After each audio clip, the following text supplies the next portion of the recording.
안녕하세요. EGI웍스 CG 아티스트 이재욱입니다. 이번 시간에는 알파 텍스처를 적용해서 객체의 디테일을 표현하는 방법을 살펴보도록 해보겠습니다.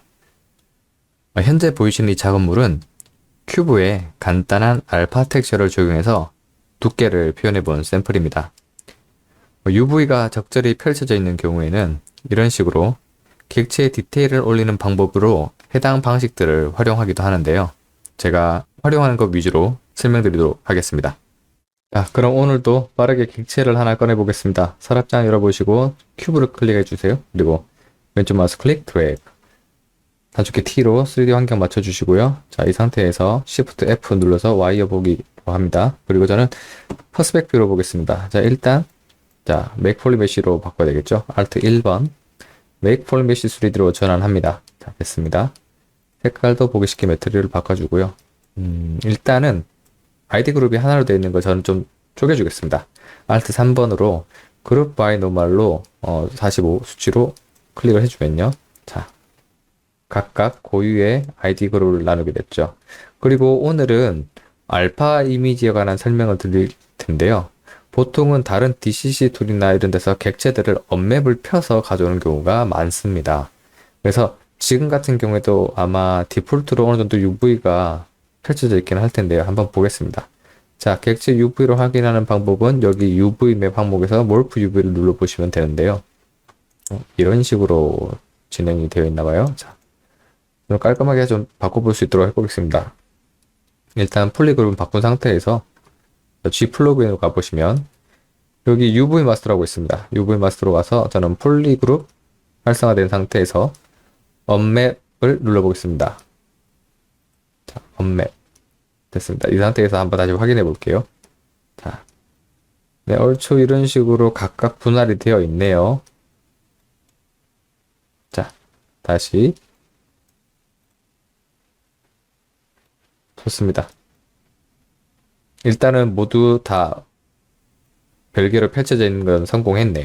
자, 이 상태에서 진행을 해볼 수 있도록 해보겠습니다. 자, 그리고 일단 어느 정도 해상도를 표현해주기 위해서 디바이드를 좀 올리겠습니다. 일단 Alt 2번으로 크리즈 폴리그룹 해서 각각 폴리그룹마다 크리즈를 적용해서 디바이드를 올리겠습니다. 자, 이런 식으로 한 이 정도까지 올려둘게요. 자, 그 상태에서 Alt 2번 언크리즈로 크리즈를 해제해주겠습니다. 자, 됐습니다. 자, 이 상태에서 진행을 이어나가 보도록 해보겠습니다. 자, 그럼 빠르게 알파들을 객체에 어떻게 적용할 수 있는지 몇 가지 방법들을 살펴보도록 해보겠습니다. 자, 우선 여기 보이시는 브러쉬 항목을 보면요. 그 브러쉬들은 각각 고유의 알파 이미지들을 적용할 수 있습니다. 그리고 여기 보이시는 해당 알파 이미지들로 이 해당 브러쉬의 뎁스를 결정하게 되는데요. 이 항목은 이런 식으로 바꿔줄 수도 있습니다. 자, 이렇게 바꾼 상태에서 제가 그려보겠습니다. 자, 일단 보기 편하게 Alt 4번 눌러서 레이지 마우스를 적용해 보겠습니다. 스텝은 한 1.5 정도로 주고 다시 진행을 해 보겠습니다. 자, 이런 식으로 해당 알파 이미지에 따라서 뎁스가 바뀌는 것을 보실 수가 있고요. 자, 바꿔서 그렇죠? 이런 식으로 바뀌게 되는데요. 이것을 마스크에도 똑같이 적용을 할 수 있습니다. 자, 일단 컨트롤 Z로 돌리겠습니다. 이 상태에서 마스크에서 똑같이 이 알파를 적용하려면요. 자, 우선 컨트롤 키를 누르면 저희가 마스크 상태로 바뀌죠. 자, 이 상태에서 알파 이미지를 적용해 주면 됩니다. 자, 이런 상태에서 컨트롤 키를 누르고 그려보겠습니다. 마찬가지로 레이지 마우스를 적용을 해볼 텐데요. 자, 여기서도 중요한 것은 Alt 4번으로 레이지 마우스를 눌렀을 때 컨트롤 키를 눌러서 마스크 펜 상태로 바뀌었을 때도 레이지 마우스를 따로 활성화시켜 줄 수 있습니다. 이 상태에서 레이지 마우스를 활성화시켜서 수치는 1.5 정도로 주겠습니다. 자, 저 지금 계속 컨트롤 키를 누르고 있는 상태입니다. 자, 지금 현재 뗐을 때 일반 스탠다드를 만약에 레이지 마우스를 꺼보겠습니다. 그리고 컨트롤 키 누르면 자, 마스크 상태의 레이지 마우스 수치가 적용되어 있는 거 보실 수 있죠. 컨트롤 키를 누르고 마스크 펜이 활성화된 상태에서 수치를 조절을 해줘야 됩니다. 이 상태에서 제가 똑같이 컨트롤 키를 누르고 드래그를 해보겠습니다. 자, 보이시죠? 기존의 뎁스처럼 똑같이 마스크도 이런 식으로 적용을 할 수가 있습니다. 그리고 여기 보이시는 두 번째 항목은 그 해당 알파 이미지를 어떤 식으로 호출해 주느냐가 되겠는데요. 자, 마찬가지로 컨트롤 키 눌러서 바꿔줄 수도 있습니다. 몇 가지 항목들이 더 보이죠. 자, 일단 여기서 브러쉬 상태에서 보여지는 것과 컨트롤 키 눌러서 마스크 상태에서 보여지는 항목들은 몇 가지가 더 다른 게 추가되어 있습니다. 자, 이 상태에서 일단 클릭 드래그로 해보겠습니다. 자, 클릭 드래그를 해주시면 똑같이 컨트롤 키 누른 상태에서 이렇게 기존의 브러쉬 뎁스와 똑같이 적용시킬 수 있는 걸 확인하실 수 있습니다. 자, 이런 식으로 해당 알파 이미지를 브러쉬 항목에서 직관적으로 넣을 수 있는 방법들이 있고요. 또 다른 방법이 있습니다. 텍스처를 통해서 적용하는 방법인데요. 자, 일단 컨트롤 Z 눌러주겠습니다. 자, 이 항목에 보시면 텍스처라고 있습니다. 물론 여기서 임포트로 외부에서 텍스처를 가져올 수도 있고요. 저는 일단 테스트를 위해서 적당히 하나를 넣어 보겠습니다. 자, 텍스처를 이렇게 넣은 상태에서 이 텍스트 항목을 다시 누른 다음에 메이크 알파라고 있습니다. 이렇게 메이크 알파 눌러주시면 해당 알파 이미지가 생성되게 되는데요. 자, 이 텍스처를 기반으로 알파 이미지가 생성된 것을 확인하실 수 있습니다. 그리고 이 알파를 적용할 수 있는 방법이 있는데요. 바로 여기 있는 마스킹입니다. 자, 오른쪽 항목에서 보시면 마스킹 항목이 있는데요. 이 항목에서 마스크 바이 알파라고 있습니다. 자, 여기 마스크 바이 알파 눌러주면요. 자, 잘 보시면 알파 이미지가 지금 적용이 되어 있습니다. 카테고리에서 선택된 상태에서 마스크 알파를 눌러주면 자, 이런 식으로 마스크가 알파 이미지 형태로 적용되는 걸 보실 수 있습니다. 자, 이 조건이 이제 활성화되려면은 선행 조건이 객체가 UV가 펼쳐져 있어야 된다는 점인데요. 자, 이렇게 알파가 적용된 이미지로 마스킹 상태가 되어 있으면서 이 상태에서 제가 Alt 3번 인플레이트를 주면요. 이 마스크를 기반으로 부피감을 조절할 수 있게 되는 겁니다. 자, 그리고 컨트롤 Z 누르고 여기서 레이어라는 항목이 있는데요. 자, 여기 레이어 항목을 추가를 해주시면 자, 여기 보이시는 이제 REC라고 되어 있는데 지금 이게 활성화된 상황에서는 제가 지금 현재 진행하는 명령어들이 기록이 되게 됩니다. 자, 이 상태에서 Alt 3번 누르고 인플레이트를 줘보겠습니다. 살짝 좁으면요. 자, 이렇게 준 상태에서 여기 레이어 항목의 REC를 꺼보겠습니다. 끄게 되면 이제 눈 모양으로 바뀌게 되는데요. 이렇게 되면은 제가 그 기간 동안에 적용했던 그 작업 공정을 수치를 조절할 수 있게 됩니다. 저 마이너스 값으로 줄 수도 있게 되고요. 플러스로 더 강한 값을 적용할 수도 있게 됩니다. 자, 이런 식으로도 마스크를 적용할 수 있고요. 질감 표현이나 이런 것들을 할 때도 요긴하게 활용될 수 있습니다. 자, 이렇게 텍스처를 적용하는 방법이 있고 또 다른 방법이 있습니다. 서페이스 항목인데요. 자, 우선 제가 레이어에서 진행했던 부분은 또 꺼주도록 해보겠습니다. 지금처럼 눈 모양을 꺼주셔도 상관없고요. 저 같은 경우는 일단은 지우겠습니다. 이렇게 지우면은요. 자, 기존에 제가 인플레이트를 줬던 그 수치를 줬던 공정은 삭제가 되게 되고요. 자, 제가 마스크를 줬던 그 부분도 역시 밖에서 왼쪽 마우스 클릭 드래그를 해주면 마스크가 사라지게 되죠. 자, 이런 식으로 정리를 하고 자, 다음 설명드릴 부분인 서페이스에 대해서 살펴보도록 해보겠습니다. 일단 여기 노이즈를 가게 되면요. 창 화면이 뜨는데요. 간단한 조작법을 설명드리겠습니다. 자, 여기 화면 내에서 기존의 G브러쉬와 화면은 동일하게 작동을 하고요. 자, 화면에서 좀 많이 벗어나거나 했을 경우에는 리센터를 누르시면 가운데로 오게 되고요.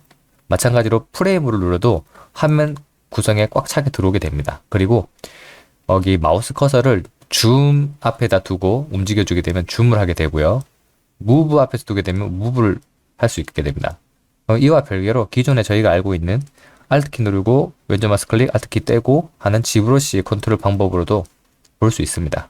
자, 그리고 이것이 조작법이라고 생각을 하면 되고요. 그 다음에 여기 알파 온오프라고 있습니다. 이것은 이제 외부에서 알파 이미지를 불러올 때 적용할 수 있는 겁니다. 그리고 여기 보이시는 3D UV라고 있는데요. 자, 기존에 UV가 생성이 안 돼 있거나 아니면 뭐 오토로 진행을 했거나 할 경우에는 이런 식으로 3D를 적용할 수도 있고요. 아니면 DC 스토리에서 깔끔하게 내가 작성하고 편집한 UV대로 진행할 수도 있습니다.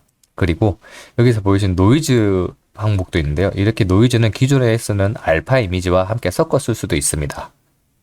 자, 테스트를 위해서 제가 임의의 알파 이미지를 한번 불러보고 있습니다. 자, 들어가서 해당 항목에 있는 알파를 하나 불러와 볼게요. 자, 이런 식으로 불러와서 여기에 보여지는 항목들을 조절을 해주시면 되는데요.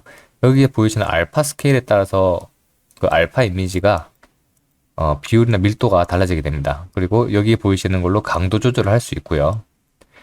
해당 항목을 꺼주시면 더 강한 값으로 올려줄 수도 있습니다. 일단은 자 여기서 자 노이즈는 일단 작게 주고 노이즈 믹스도 살짝 줄여주겠습니다. 자 알파 이미지를 잘 보기 위해서입니다.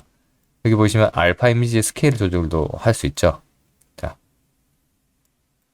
특정 알파 이미지를 이런 식으로 불러올 수도 있습니다. 3D 항목을 했을 때는 자, 이런 식으로 조금씩 바뀌게 되는데요. 아무래도 저희가 고위에 편집했던 UV가 있으니까 UV를 적용해서 깔끔하게 진행 보도록 해보겠습니다.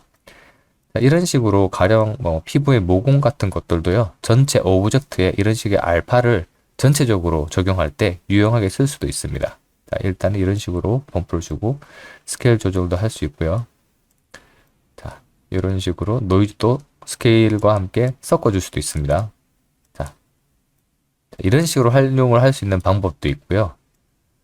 여기 노이즈 플러그라고도 있습니다. 자, 이렇게 노이즈 플러그 항목을 눌러주시면요. 이렇게 새로운 파라미터 창이 뜨게 되는데요. 여기서 파라미터 값으로 앵글이나 offset 같은 위치를 조절할 수도 있습니다. 몇 가지 항목들이 있는데 이 항목들을 좀 더 명확히 보기 위해서 제가 다른 샘플로 예제를 준비해 보겠습니다. 자, 일단 그래서 꺼주시고요. 일단 캔슬로 하겠습니다. 자, 이 상태에서 저기 라이트박스 노이즈 메이커를 보시면은요.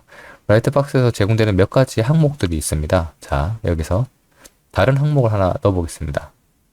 자, 요거 제가 아까 예시로 했던 건데요. 자, 이 상태에서 똑같이 노이즈 항목이 활성화되어야지 볼 수 있는 거고요. 자, 이 상태에서 에디트 항목으로 다시 들어갑니다. 자, 그러면 다시 그 파라미터 항목이 뜨게 되는데요. 이 상태에서 UV 항목으로 고쳐주고, 자, 제가 지금 아까 말씀드렸던 것처럼 스케일을 조정해서 좀 맞춰보겠습니다. 자, 고추고 강도도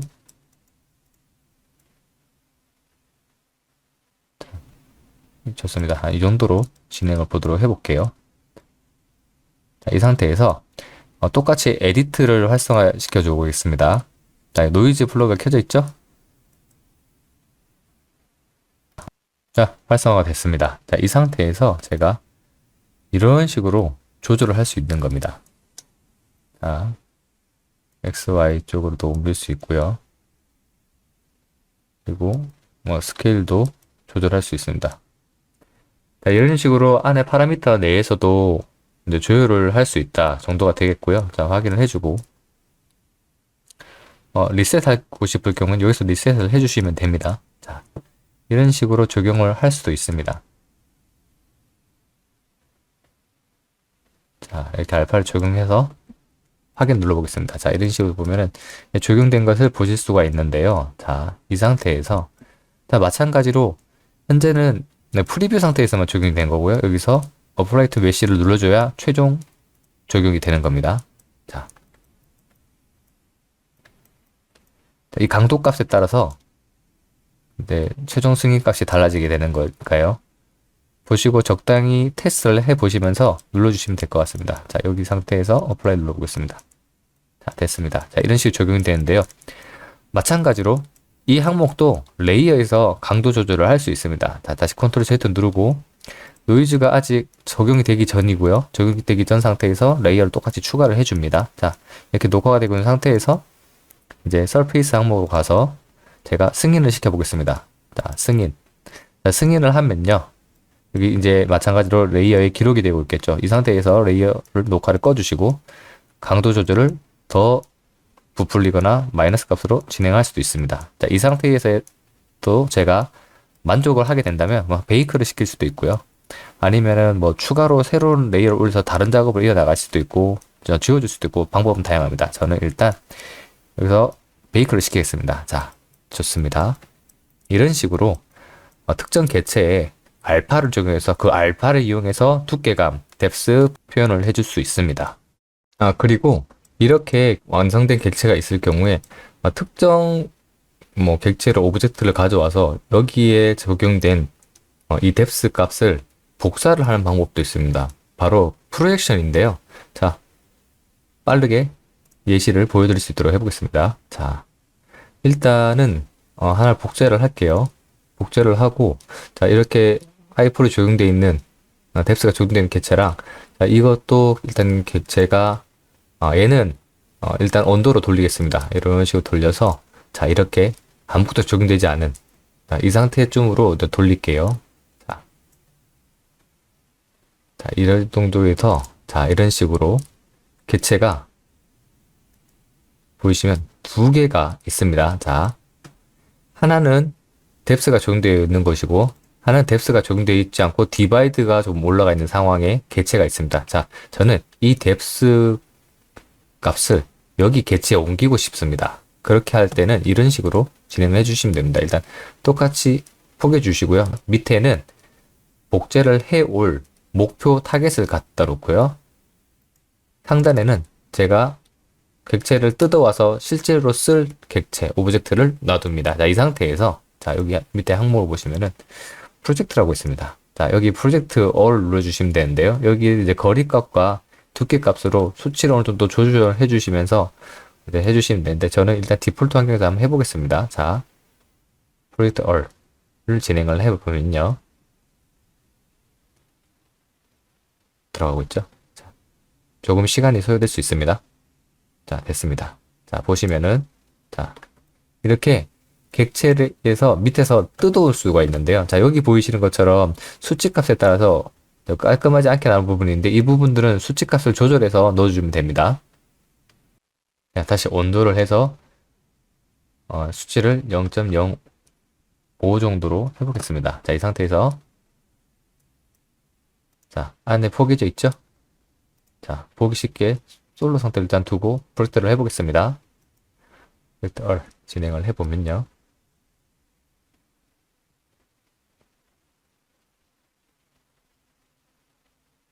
자, 됐습니다. 아직도 조금 수정이 필요한 부분이 있는데요. 자, 이런 식으로 수치를 조절해 가면서 밑에 있던 객체에서 그 뎁스를 그대로 하이퍼로 뜯어올 수 있게 됩니다. 자, 이것이 바로 프로젝션인데요. 자, 이 같은 방법은 어떨 때 쓰냐면은 주로 다이나메시에서 G 리메셔로 돌렸을 때 G 리메셔의 상황이 되면 아무래도 변수가 새로 정렬되면서 디테일이 조금 사라지게 되잖아요.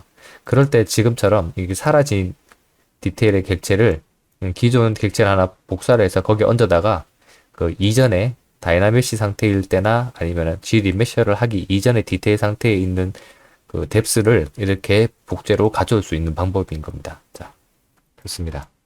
자, 이처럼 오늘 빠르게 객체에서 뎁스를 표현하는 방법 중에 마스크를 이용해서 하는 방법을 살펴보았고요. 자, 그렇게 뎁스를 표현해서 또 다른 오리지널 객체를 하나 새로 생성해서 그 뎁스를 복제해서 뜯어서 가져올 수 있는 방법도 함께 살펴보았습니다. 자, 오늘도 영상 시청해주셔서 감사드립니다.